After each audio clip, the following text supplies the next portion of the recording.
Mr. Indo, who is currently the Joint Secretary at National Security Council Secretariat. Please, sir. Thank you very much.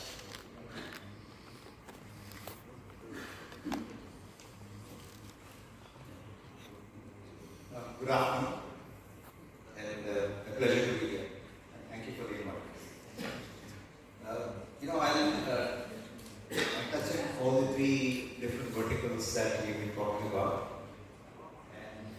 and since I come from the National Security Council Secretariat, there is some security slant to whatever I speak about. One of the things is, thank you for sharing your report and you mentioned that your reports are living document, and there are some errors that you will correct about that.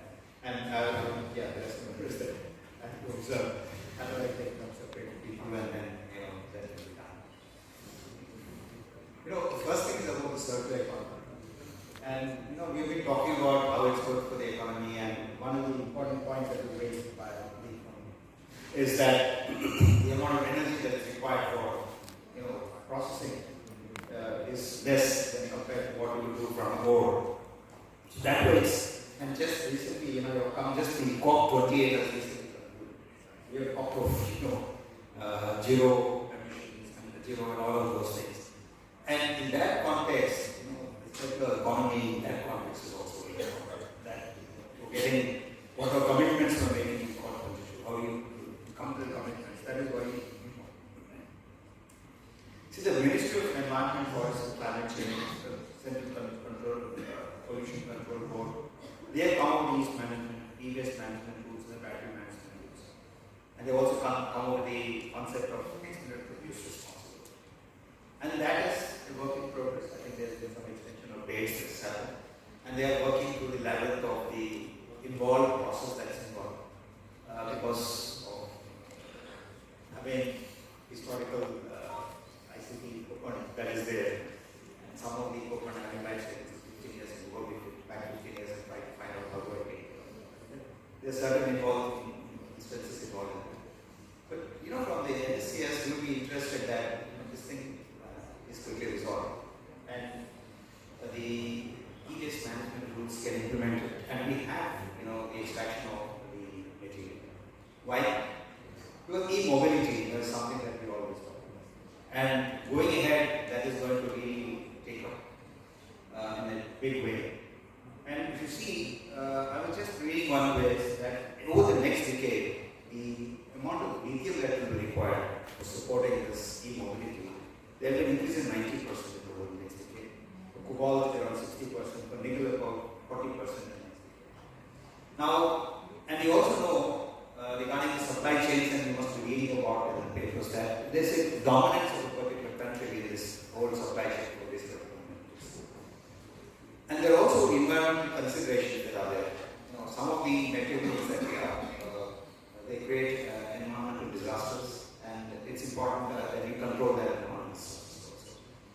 From a economic security point of view, how do we get access to the materials? One of them is the circular economy, and then how do we, for the immense amount of lithium batteries that are going in, how do we extract material from that?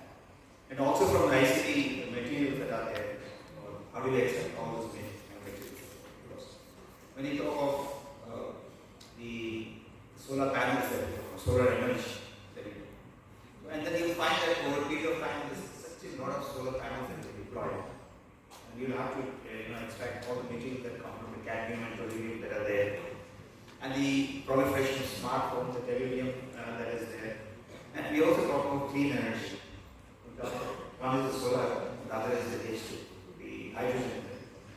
And we require catalysts there, and the platinum radium that we come.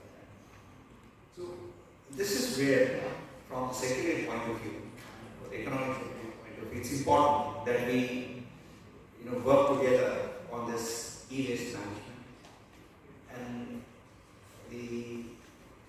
where is that we have collaboration?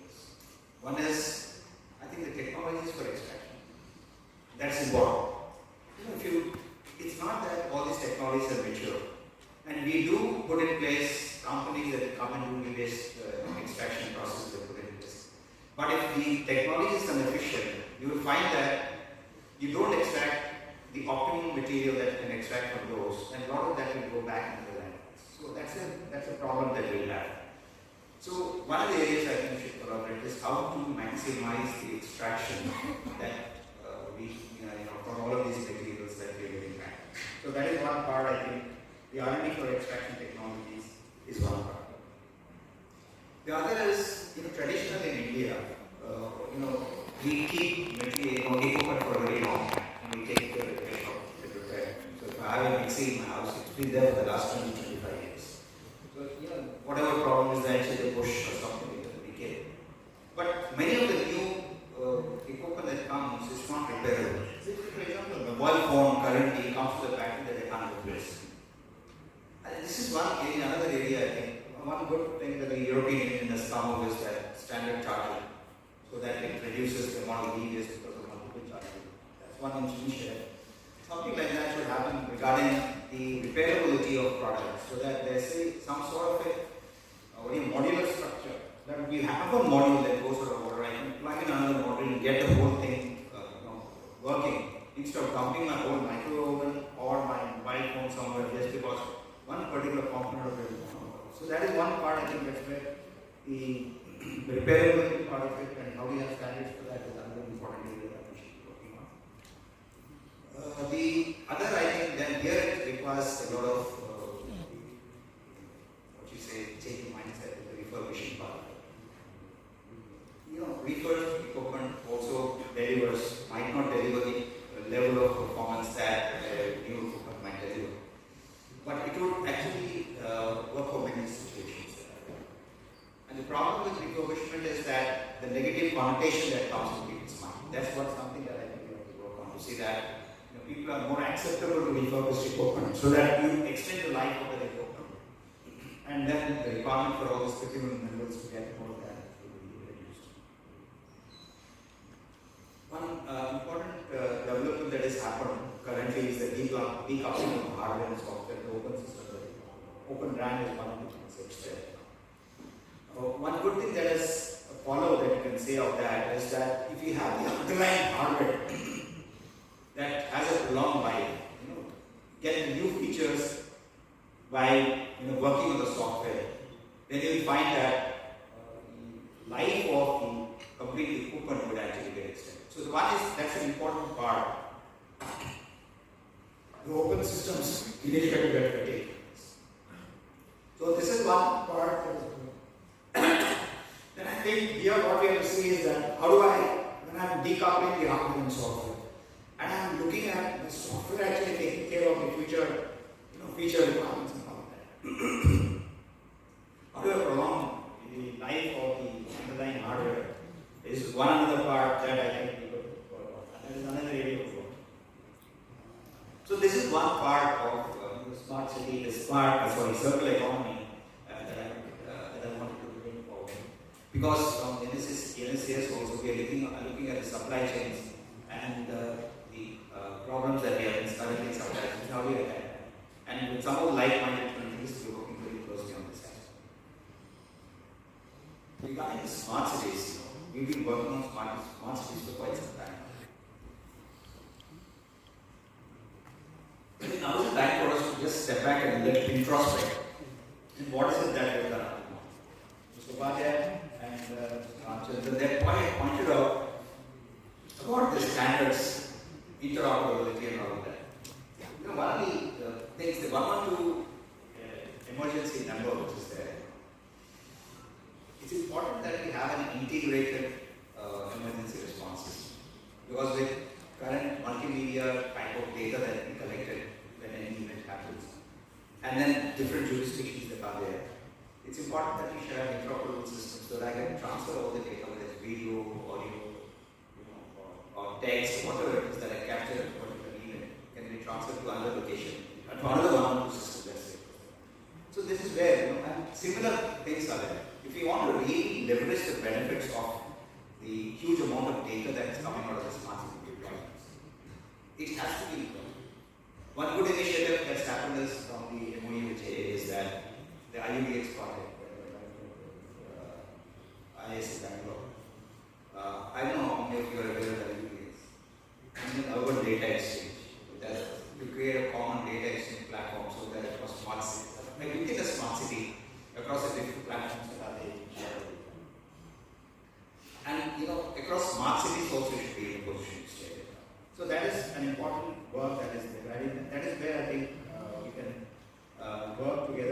how do I share the data across all of that? Having a common platform for sharing data is an important part, but now the privacy part of it and the security part of that data is also an important part. So this is where we found that there is one area of work that's required. So from our NSCS, we funded a project along with ISC for taking care of this specifically of the privacy and the security aspects of the data platform. So where they're working on different technologies like secure multi-party compute or secure enclaves and privacy preserving technologies. So come up with this technology platform so that, and then also this consent management frameworks. Especially with the number of data points that are there, and it is required that consent management framework should be fine-grained. That I can, in sense that with the multiple data points that I share, I can say that for each of the data points for the top type of privileges or rights that I intend to give to somebody. So it's not consent management in the sense of gross data that I provide and I give it to everybody. I think we should proceed towards a fine-grained consent management that is important, and especially with health records, and then you want to transfer data between different health service providers. This type of fine-grained health management, data management is important. The DTP Act has come, and this is one thing that the state has brilliant that it's already had. And we don't have a disclosure act, we have a disclosure. So I just want to point out. So this, especially with the DPDP coming along, and then we also have GDPR, which is there. I think one of the areas where we can have exchange is GDPR has been there for quite some time. And DPDP is something that we have to implement in the country now. And this is where an exchange of the type of experience we have had in deploying GDPR compliant systems, both in terms of complying with regulatory requirements and also putting in place the technological solutions to ensure that that happens. That's important. So, and this is where all of this privacy preserving and the consent management, the data protection, all of those things, and then the logging mechanisms and then compliance logging to show the logs for all of that will be really important. And this is where I think a lot of standardization activity will happen. Yeah, Mr. Ramchandra had spoken about GSM, and that's really a great initiative. And one thing about the European Union is that the maturity and widely participated standards making activity that happens. That is required. The long history of, you see the state, multiple stakeholders, and the variety of stakeholders who participate in the standards making activity. India has been participating in standards activity, but I think we should be very frank in accepting that our standards participating just not to that extent. And there is a talk about how do we increase the participation in standards activity.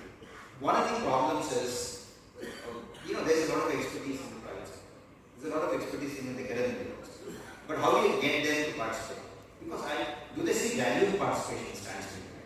Or do they see value in just taking a coconut off the shelf and then implementing it? So maybe here there's a case for support, for long-term, consistent participation in standards.